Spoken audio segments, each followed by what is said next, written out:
Bienvenue à l'émission Crois-tu? Notre invité d'aujourd'hui a eu une enfance malheureuse et même difficile, ayant vécu et grandi dans un foyer dysfonctionnel dû à l'alcoolisme de son père. Il s'est affermi très jeune dans le sport et les affaires.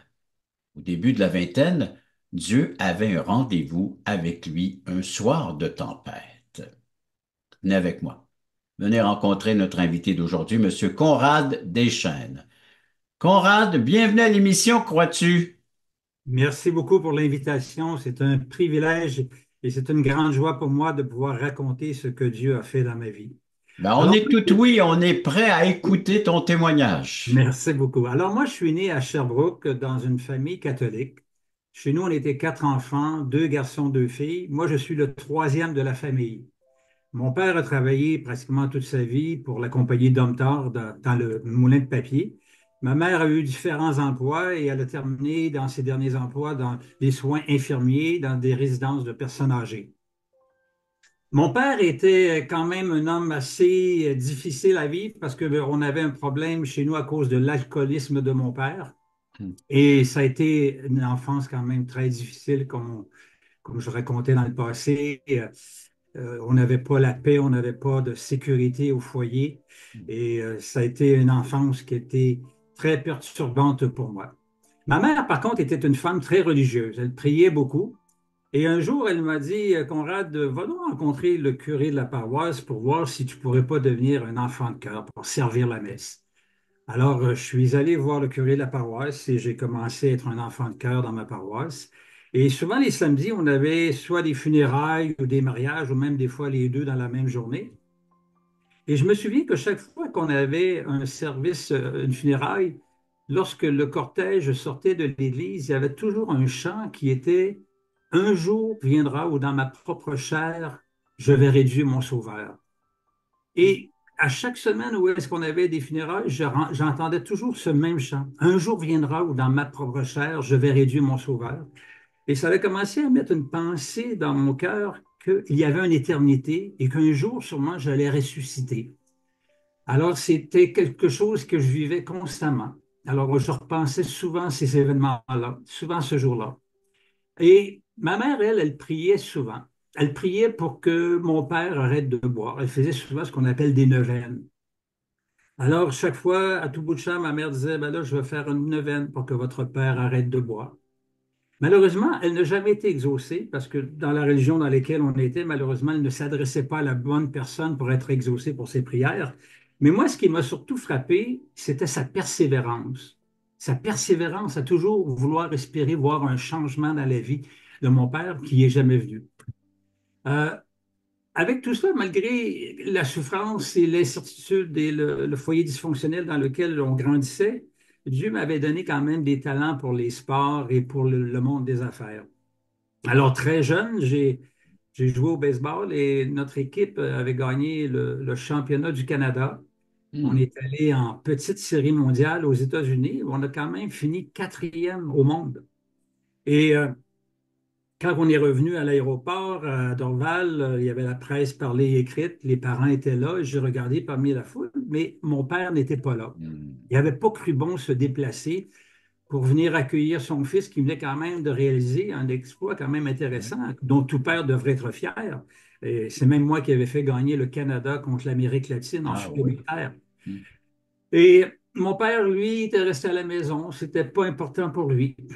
Alors, vous voyez, c'était l'absence d'un père que j'avais dans ma vie. Alors, pour moi, me faire une image d'un Dieu qui m'aimait, d'un Dieu qui était un père qui prenait soin, c'était absent dans ma vie. Et un peu plus tard, vers l'âge de 15 ans, j'ai eu le privilège aussi de faire un camp d'essai avec les Expos de Montréal. Et j'avais le talent pour aller jouer peut-être dans les équipes majeures aux États-Unis, mais comme mon père ne s'occupait pas de moi, ça l'a mis fin à ma carrière. Ça l'a mis fin à mon rêve de jouer au baseball dans les ligues professionnelles. Alors, c'était quand même très difficile. Mais en plus d'avoir un talent dans les sports, déjà à l'école, à la polyvalente, je m'occupais de toutes sortes d'activités. Je m'occupais du ciné-club, je faisais venir même des orchestres à l'école. Et même à chaque printemps, j'organisais des voyages au Carnaval de Québec à partir de Sherbrooke. La première année, on avait rempli 2 autobus et la deuxième année, 5 autobus. Et même qu'un chauffeur est débarqué et a dit qui est le professeur qui s'occupe de ce groupe-là ici? J'ai dit il n'y a pas de professeur, c'est moi. Il dit c'est toi, jeune homme, qui a loué 5 autobus pour aller à Québec aujourd'hui. J'ai dit oui. J'ai dit c'est moi. Alors, j'avais quand même une habilité, des talents que Dieu m'avait donnés naturellement. Mais je reviens aussi vers l'âge de 15 ans où est-ce que, un samedi après-midi, je suis chez moi à la maison. Et un de mes amis passe puis il dit Conrad, est-ce que tu veux venir avec moi? Je m'en vais installer un fil pour mon CB. Dans ma tête, il y avait quelque chose qui me disait vas-y pas. Pourtant, j'avais rien à faire. Un beau samedi après-midi, je suis assis sur le balcon de notre maison. Puis j'ai absolument rien à faire, mais il y a quelque chose qui me dit n'y va pas. Finalement, un autre de mes amis est allé avec lui. Ils ont attaché un morceau de fer après un fil, qui ont lancé par-dessus un fil, malheureusement, un fil à haute tension. Et mon ami a été électrocuté sur le coup. Il est mort instantanément. Et c'est là que j'ai commencé à comprendre que la vie pouvait être éphémère, que la vie nous pouvait nous être enlevée à tout moment. Et ça l'a germé dans ma pensée. J'étais conscient maintenant que c'est pas parce que tu es jeune, même que tu es en santé, que demain tu vas être encore vivant. Dieu commençait à mettre cette pensée-là dans ma tête. Ouais. Ben, mon cher Conrad, on va réfléchir nous aussi pour un instant, le temps d'une pause, sur la fragilité de la vie. Le voici, ce merveilleux cadeau. Nous vous offrons un livret d'environ 20 pages qui a comme titre Passeport pour le ciel. Très bien illustré. Un enfant le pourrait saisir, comprendre la portée du message. Nous vous l'offrons tout à fait gratuitement, sans aucun déplacement de votre part. Vous pouvez nous appeler, vous pouvez aller sur notre site croatu.ca, faire des demandes, mais il sera livré à la maison, chez vous. Alors donc, juste en faire la demande et il sera livré gratuitement à la grandeur du Québec, grandeur du Canada, à tous ceux qui voudront le recevoir, qui va vous expliquer comment avoir un passeport pour entrer au ciel, et cela pour l'éternité. Conrad, juste avant la pause, tu nous emmenais à la réflexion sur la fragilité de la vie. Hum. Et c'est donc vrai. Et quelques temps après, vers l'âge de 17 ans, j'ai un de mes amis à la polyvalente qui amène à l'école une Bible. J'avais jamais vu une Bible de ma vie, puis il commence à partager des versets. Il avait souligné beaucoup de versets bibliques. On lisait ensemble. J'aimais ça, mais je ne comprenais pas encore la Bible et j'ai compris plus tard qu'on ne peut pas comprendre la Bible tant son temps qu'on n'a pas l'Esprit de Dieu, car c'est seulement lorsqu'on a l'Esprit de Dieu qu'on peut comprendre la parole de Dieu. Et après quelques temps, il m'a dit, Conrad, il dit, je te la donne, ma Bible. Ah ben, je suis bien content. Alors, j'ai gardé la Bible, je l'ai emmenée chez moi, je l'ai mis dans ma bibliothèque et malheureusement, je ne l'ai pas ouverte pendant 6 ans de temps. Et c'est que plus tard, à l'âge de 23 ans, que j'ai eu un rendez-vous avec mon sauveur. J'ai 23 ans, on est à l'automne. J'ai de mes amis dans l'immobilier à Sherbrooke, j'étais déjà agent immobilier à Sherbrooke, qui me disent venez passer un week-end à la campagne, puis on pourra peut-être soit aller à la chasse ou faire quelque chose. Fait qu'on s'en va dans la région de la patrie Lac-Mégantic et on était dans la période de l'été des Indiens où est-ce qu'il faisait beau, qu'il faisait chaud. On avait décidé de dormir à la belle étoile dans nos sacs de couchage. Alors on est couché et je regarde le ciel, je regarde la beauté avec toutes les étoiles. On sait que dans ce secteur-là, c'est tellement beau. C'est là qu'on a fait l'observatoire du Mont Mégantic.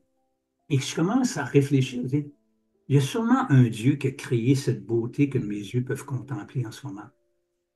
Et là, Dieu commençait à préparer mon cœur graduellement à vouloir m'ouvrir à lui. Et c'est Dieu qui commençait à faire ce travail-là.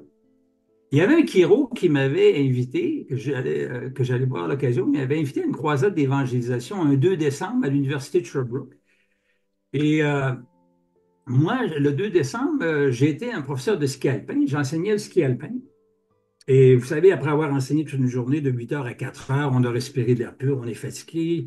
Je me retournais vers la maison, puis là, il commençait à neiger. Il commençait à neiger de plus en plus. Puis là, je me suis rappelé que j'avais été invité pour ce 2 décembre-là en question, à aller à une croisade d'évangélisation à l'université. Alors, j'arrive à la maison, puis je me dis, oh non, à soir, là, finalement, j'y vais pas. Il fait froid, il fait pas beau, puis il neige, puis je vais être bien à la maison, je me fais un petit souper, je relaxe, parce que demain matin, le lendemain matin, je devais retourner enseigner le ski alpin au Montford. Mais là, il y a une petite voix qui me dit, vas-y. Vas-y, il y a quelque chose pour toi là. Là, je combats, je dis non, non, j'y vais pas, il fait pas beau. J'ouvre la radio locale pour écouter un message qui dit si vous n'avez pas à sortir ce soir, ne sortez pas, il y a une tempête de neige, les chemins ne sont pas dégagés, restez à la maison. Ah, ben, j'ai dit ça y est, j'ai ma réponse, je reste à La la maison. prudence est requise. Exactement, la prudence est requise. Alors, je m'allonge dans le salon, je dis je vais écouter le hockey, puis c'était dans le temps où le Canadien gagnait souvent, alors c'était Oui, intéressant oui, d'écouter le hockey. oui. C'est une autre période, ça. Exactement. Alors, une petite voix me dit encore vas-y, vas-y, il y a quelque chose pour toi là. Le combat a duré quasiment 1 heure de temps. Et là, je me décide, je me rhabille.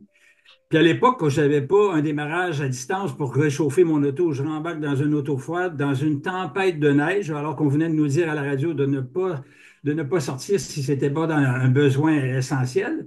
Et je m'en vais à l'Université de Sherbrooke. Et je m'assois complètement en arrière de la salle Maurice-Aubrédé. Ben, je me suis dit, c'est peut-être une secte religieuse, c'est peut-être un groupe qui veut tout simplement m'embarquer dans quelque chose que je ne veux pas. Peut-être tout ce qu'ils veulent, c'est mon argent. Mais bref, je suis là, j'écoute les chants. Et là, le Seigneur réchauffe mon cœur de plus en plus. Et c'est intéressant parce que le prédicateur va apporter un passage sur Apocalypse 22, 17.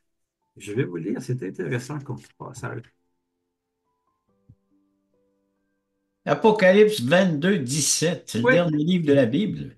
qui dit, et l'esprit et l'épouse disent, viens, et que celui qui entend dise, viens, et que celui qui a soif vienne, que celui qui veut prenne de l'eau de la vie gratuitement. Moi, j'avais une soif de Dieu. Cette soif-là grandissait. Et je réalisais que j'avais un vide dans mon cœur que Dieu seul pouvait combler. Et chaque fois que le prédicateur apportait ce mot, que celui qui a soif vienne, je m'approchais toujours de plus en plus sur le bout de mon banc. J'étais pratiquement sur le point de tomber à terre. Et là, à la fin du message, le prédicateur a dit, je vais vous demander quelque chose de très courageux. Ceux d'entre vous ici ce soir qui aimeraient accepter Jésus-Christ comme sauveur et maître de votre vie, je vais vous demander de quitter votre siège et de vous avancer en avant et de le confesser publiquement. Il dit, la raison pour laquelle je vais vous demander de faire ça, c'est que on voit dans le Nouveau Testament tous les gens que Jésus-Christ a appelés à le suivre, il les a toujours appelés publiquement, jamais à la cachette. Et au même moment, un verset m'est revenu que j'avais lu alors que j'avais 17 ans, 6 ans auparavant, et je vais le partager avec vous. De mémoire, c'est Marc 8, 38 qui dit, car quiconque aura honte de moi et de mes paroles au milieu de cette génération adultère et pécheresse, le Fils de l'homme aura aussi honte de lui quand il viendra dans la gloire de son Père avec les saints anges. Alors, une fraction de seconde, je me suis levé et je me suis avancé en avant. Et là, je suis arrivé en avant, il n'y avait personne ni à gauche ni à droite, mais quelques instants après, il y a d'autres personnes qui se sont avancées. Et après le message, le prédicateur nous a invités à aller dans une salle à côté pour parler avec un conseiller, puis en même temps, on allait nous remettre un peu une portion des Écritures pour commencer notre vie chrétienne. Alors là, je suis allé dans une salle attenante, puis il y a un jeune homme qui me parlait, me demandé si je reconnaissais que j'étais pécheur et perdu. J'ai dit oui.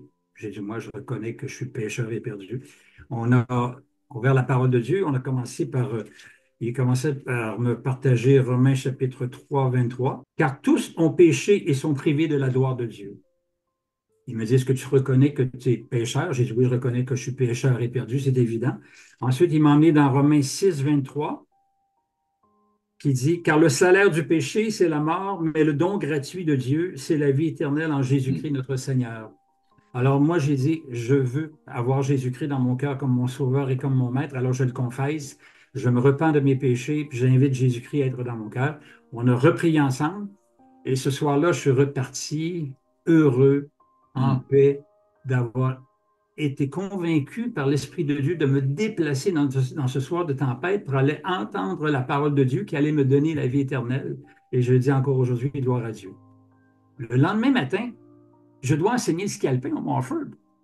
Alors, je m'en vais à la station au Morford et quand on arrive, tous les professeurs de ski alpin, la plupart, on raconte nos soirées de la veille et malheureusement, ce n'est pas toujours édifiant. Et moi, je suis assis entre deux professeurs de ski alpin. Je disais, hier soir, je suis allé dans une croisade d'évangélisation. J'ai accepté Jésus-Christ comme mon sauveur personnel. Ça n'a pas été long que tout le monde a commencé à me fuir. C'était Ah, le mon début. cher Conrad, là, on prend une pause là, là, hein? Alors que tu te mets à partager ce que tu as vécu la veille, Après la pause, la suite de ton histoire. Vous rappelez-vous du temps où vous étiez dans ce monde totalement perdu, quand Dieu vous cherchait? Vous souvenez-vous de la joie ressentie au moment où vous êtes passé de l'ombre à la lumière, quand votre raison de vivre par l'amour de Dieu est devenue claire? Allons, levons les yeux, montons sur la montagne pour conquérir. À la gloire de Dieu et au salut des âmes perdues, il est temps de célébrer notre foi.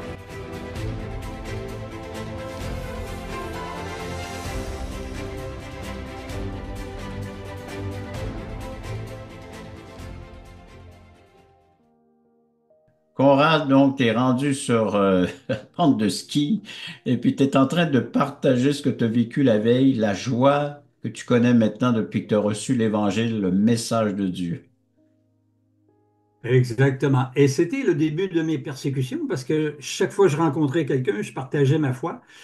Et je dirais que les 5 à 6 premières années de ma vie chrétienne ont été des années extraordinaires parce que j'étais beaucoup dans la prière, dans l'étude biblique. Je mémorisais aussi beaucoup les Écritures et j'avais même été capable un jour de mémoriser le sermon sur la montagne au complet, Matthieu 5, 6 et 7. Je pouvais m'asseoir devant quelqu'un et pendant une vingtaine de minutes être capable de relire tous ces passages-là. Par la suite, par contre, j'ai eu un mariage qui s'est terminé par un divorce seulement après quelques années. Et c'était la période noire de ma vie. C'était une période, je dirais, malheureusement, de refroidissement spirituel. Hmm. Mais Dieu, dans sa grâce, est un Dieu qui pardonne et qui restaure. Et Dieu a retravaillé dans mon cœur pour que je puisse être vraiment repentant. Et la Bible nous dit dans 1 Jean 1,9 que si nous confessons nos péchés, il est fidèle et juste pour nous les pardonner et pour nous purifier de toute iniquité. Et même en tant que chrétien aujourd'hui, et je crois que c'est important constamment de confesser nos péchés lorsqu'on voit quelque chose qui est à l'encontre de sa volonté. J'ai réalisé que notre désobéissance entraîne par contre des conséquences et on ne perd pas le salut lorsqu'on est vraiment sauvé, mais on perd des bénédictions que malheureusement on ne pourra sûrement pas récupérer. Et je profite de l'occasion pour demander pardon aux gens que j'aurais pu blesser pendant cette période-là Hmm. de ma vie. Et maintenant, je me réjouis que Dieu fait du travail merveilleux dans ma vie. Après ce temps-là, je me suis mis à voyager à travers le monde. J'ai visité plus de 42 pays à travers le monde. Et un jour, il y a un chrétien dans mon église qui entend dire que je m'en vais en Russie. Il me dit, Conrad, est-ce que tu aimerais apporter une Bible et un manuel de aller à une église souterraine à Moscou? Sur le coup, j'ai dit oui, pas de problème. Après ça, j'ai réfléchi, dans quoi je me suis embarqué. Finalement, on s'en va en Russie. On est 7 Canadiens, 2 couples de médecins et 3 célibataires dont je suis. Et on arrive à Moscou, on est quelques jours à Moscou. Ensuite, on s'en va à Volgograd faire une croisière sur la Volga. La Volga, c'est là que s'est décidée la dernière guerre mondiale entre les Allemands et les Russes. Hmm. Ensuite, on retourne à Leningrad, qui est Saint-Pétersbourg, pour visiter l'Ermitage et des endroits merveilleux. Et là, ensuite, on revient pour quelques jours à Moscou. Et on a eu une invitation pour aller visiter, aller au Cercle de Moscou. C'est une chose qu'on ne doit pas manquer avec les ours là, qui Ouais. sont là en réel. Hmm. Et moi, j'ai une mission par contre. J'ai avec moi une Bible et un manuel d'aller et que je dois amener à une adresse spécifique. Le 3 Mali Vuzovski Purulov. Alors les gens me demandent, est-ce que tu viens au Cercle de Moscou ce soir avec nous? J'ai dit non, j'ai d'autres choses à faire. Alors, j'avais écrit la station de métro où est-ce que je devais aller en russe, en cyrillique russe. Je connais pas beaucoup le russe, je connais juste quelques mots, mais j'avais été capable d'écrire la station de métro. Et là, je me rends à cet endroit-là. Et n'oubliez pas, moi, je cherche le 3 Mali Vuzovski Purulov. J'ai dit, Seigneur, j'ai dit, c'est difficile à trouver parce que les rues sont pas tellement facilement identifiables à Moscou. J'avais demandé à l'agent qui était avec nous comment on reconnaît des agents du KGB. Elle m'a dit, en général, c'est dans une voiture noire, sont 2 par voiture. Je sors du métro, je marche sur une artère principale et je me retourne et je vois une voiture noire qui me suit. Elle me suit à la vitesse dont je marche. Et là, j'ai eu Hmm. peur. Là, j'ai prié, Seigneur, j'ai dit, Seigneur, j'ai dit, délivre-moi. J'ai dit, si ils viennent, ils prennent mon sac à dos, ils enlèvent ma Bible, mon manuel d'aller, ils m'envoient en Sibérie, je ne reviendrai jamais au Canada. J'avais une crainte énorme. Dieu, dans sa grâce, a permis qu'à un moment donné, l'auto se tourne vers la droite, elle s'éloigne de moi. Hmm. Et là, je dis, Seigneur, je cherche le 3 Mali Vysovski Purulov, puis il y a une église qui a besoin de la Bible et du manuel d'aller. Il y a une dame qui passe à côté de moi et je la regarde et elle a l'air pieuse, vertueuse. Il y a quelque chose dans ma tête qui me dit, suis cette femme. Hmm. Alors là, je me questionne, je dis, je viens d'échapper possiblement au KGB, je n'allais pas me mettre les pieds dans les plats en suivre une inconnue. Mais cette voix revient dans mon cœur. Ce n'est pas une voix tangible comme je vous parle actuellement, mais c'est quelque chose qui me dit, suis cette femme. Alors je commence à suivre cette femme à peu près à 10 mètres, une trentaine de pieds de distance. Et elle marche devant moi et à un moment donné, elle se tourne à 90 degrés, elle monte quelques marches, elle rouvre une porte et elle rentre dans un bâtiment. Là, je me questionne, je me dis, cette dame n'a pas sonné à la porte, elle n'a pas cogné, elle a ouvert la porte et elle est entrée. Et là, je regarde le bâtiment de plus près, je vois du côté droit le chiffre 3.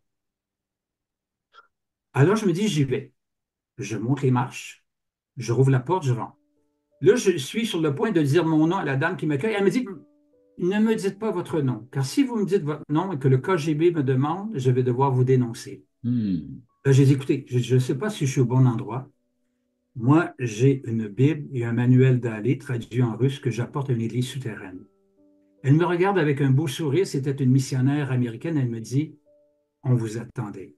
Ah, quelle joie dans mon cœur, quelle paix de voir comment Dieu venait d'orchestrer pour que je puisse trouver le 3 Mali Vysotsky Purlov alors que j'en avais aucune idée où est-ce que j'étais.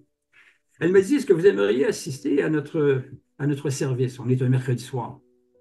J'aimerais bien, mais j'ai dit, je connais très peu le russe, je connais quelques mots, Здравствуйте, спасибо, до свидания, пожар, привет. Mais j'ai dit, oui, j'aimerais assister. Il y a des escaliers qui montent, il y a tellement de gens en haut qui sont assis dans les escaliers. J'arrive, je me faufile, j'arrive en haut, c'est comme une rotonde qu'on avait à l'Armée du Salut au centre-ville, où des centaines, et je n'exagère pas, des centaines de personnes sont réunies dans un immense bâtiment que de l'extérieur, aucune fenêtre, aucune visibilité, et en bas, il y a un prédicateur qui prêche en russe. Je me suis assis avec eux pendant 1 heure de temps. J'ai rien compris, absolument rien compris. Mais j'ai ressenti dans mon cœur une paix, une joie et un amour de tous ces gens qui étaient là, qui m'accueillaient. Et là, j'ai commencé à comprendre de plus en plus quelle était l'importance de la parole de Dieu pour Dieu. Hmm. C'est un trésor. Et la parole de Dieu est un véritable trésor pour ceux qui l'accueillent dans leur cœur. Et là, j'ai commencé à prier, Seigneur, j'ai dit, Seigneur, donne-moi un amour pour ta parole. Hmm. Je veux connaître davantage ta parole. Je veux t'aimer davantage, je veux te servir davantage. Et j'avais partagé avec un frère que j'aimerais partager davantage la parole de Dieu. Il m'avait dit, vous pourriez peut-être l'enregistrer. Alors, ce frère-là m'a mis en contact avec un autre chrétien qui avait un studio professionnel chez lui. On a commencé à mettre la Bible en format MP3. On a fait le Ah, Nouveau ben. Testament complet en MP3. Après avoir terminé ce travail-là, on s'est dit, ben, on va faire les livres poétiques. Alors, on a fait les Oh. livres poétiques, on a enregistré ça. Et là, comme on avait fait le Nouveau Testament, les livres poétiques, on dit, on ne peut pas arrêter là. On avait une soif de faire, de continuer jusqu'au bout. Et on a fait la Bible au complet dans ce coffret-là, Eh qui a 5 bien, dis CD. donc. Les Et 60 livres enregistrés. on a pris 7 années à temps partiel pour faire le projet au complet. Hey, mon cher Conrad, il faut s'arrêter, prendre une courte pause. Mais après la pause, j'aimerais que tu continues à nous animer de cet amour que tu as pour la parole de Dieu et pour son auteur, surtout Dieu lui-même, après la pause. Le samedi 11h30, Crois-tu vous invite à regarder les témoignages vivants et percutants qui nous ramènent à l'essentiel. Nos invités vous dévoileront comment le Seigneur est entré dans leur vie. Alors, mon cher Conrad, comment tu terminerais cette émission en nous parlant de l'amour de Dieu? Bien, écoute, mon cher Jean, je vais partager qu'est-ce qui s'est passé un 27 novembre 2011. Après avoir fait le projet de mettre la Bible en format MP3, souvent j'apportais des écouteurs à mon père, mais mon père rejetait ça, il n'était pas intéressé du tout. Et j'ai prié toute ma vie pour mon père, mais un 27 novembre 2011, un dimanche après-midi, alors qu'il neige, une petite voix dans mon cœur me dit encore à nouveau, va voir ton père, Hmm. va voir ton père. Alors, vous savez, un dimanche après-midi, quand il fait pas beau, il fait froid, tu n'as pas le goût de faire 2 heures de route, partir de Montréal, aller à Sherbrooke. Mais je me suis dit, c'est trop fort en moi, j'y vais. Et alors, j'avais préparé une prière que j'ai mis en un écrit, j'ai mis ça dans un plastique et je m'en vais voir mon père au CHSLD à Sherbrooke. Et après avoir parlé un peu de la pluie du beau temps, je me dis, bon, oui, c'est le temps. Je mets cette prière-là devant mon père et je m'attends que mon père va la picher au bout de ses bras. Mais non, il commence à lire la prière. J'ai dit, papa, j'ai dit, est-ce que ça te fait cette prière? Il me fait signe de la tête que oui. Et j'ai vu une larme couler sur le genou de mon père. Je Hmm. n'avais jamais vu mon père pleurer. Mon père avait 89 ans. Et ce soir-là, cet après-midi-là, il a accepté Jésus comme son sauveur Un personnel, cœur touché par l'amour de Dieu. par la grâce de Dieu. Hmm. 5 jours plus tard, je suis chez un de mes amis, je reçois un téléphone. On me dit, Monsieur Deschênes, je vous annonce que votre père vient de décéder. On était un 2 décembre. Et en me rendant à la maison, je pleure dans mon auto. J'ai dit, Seigneur, j'ai dit, pourquoi t'as permis que mon père meure un 2 décembre? Aujourd'hui, c'est ma fête spirituelle parce que moi, j'avais accepté le Seigneur un 2 décembre, mais mon père meurt un 2 décembre. Et comme on a un Dieu qui a le sens de l'humour et comme on a un Dieu qui veut nous réconforter, Dieu semblait dire à mon cœur, Conrad, toi, tu m'as accepté comme ton sauveur et ton maître un 2 décembre, mais ton père est entré dans ma gloire un 2 décembre. Alors, je me suis dit un jour, moi aussi, je vais mourir et j'aimerais continuer d'évangéliser. Ouais. Et après que ma mère soit décédée, j'avais préparé mes préarrangements et j'ai fait faire une pierre tombale assez grosse avec un verset biblique qui est Jean 11, 25, 26 que je vous lis. Jésus lui dit, je suis la résurrection et la vie. Celui qui croit en moi vivra quand même il serait mort. Et quiconque vit et croit en moi ne mourra jamais. Crois-tu cela? Et c'était une joie dans mon cœur d'être capable de dire que même quand je vais mourir, je vais pouvoir évangéliser. Hmm. Alors, ceux qui nous écoutent aujourd'hui, si Oui. toi qui m'écoutes, Hmm. dire ce que Dieu a fait dans ma vie, si tu te reconnais comme pécheur et perdu, ouvre ton cœur au Seigneur, repens-toi de tes péchés et invite Jésus-Christ à venir dans ton cœur pour qu'il soit ton sauveur et ton maître, et Dieu te donnera immédiatement la vie éternelle. Gloire à son nom. Et mon cher Conrad, merci beaucoup de ta participation à l'émission et de nous avoir partagé cet amour qui est en toi, l'amour divin qui vient nous rejoindre. Et on voudrait poursuivre, nous aussi, alors avoir un contact avec vous, chers téléspectateurs. Appelez-nous immédiatement, il y aura un service à l'autre bout de la ligne, là. Alors, le numéro de téléphone est à l'écran. Ou écrivez-nous, venez nous visiter à croixtu.ca. Voilà, vous allez voir, vous allez pouvoir écrire sur votre clavier et nous transmettre vos commentaires et vos questions. Des études bibliques, 19h30, Québec, 20h, 19h, c'est-à-dire 20h au Nouveau-Brunswick. Le samedi, c'est 9h30 en direct sur Zoom, alors des témoignages comme celui que vous venez d'entendre présentement, et puis de la littérature offerte tout à fait gratuitement. Les services, alors pour vous qui êtes à l'écoute et qui cherchez peut-être à en savoir un peu plus davantage sur ce que Dieu offre présentement concernant la vie éternelle. Merci Conrad et merci à nos téléspectateurs d'avoir été à l'écoute de cette autre émission Crois-tu?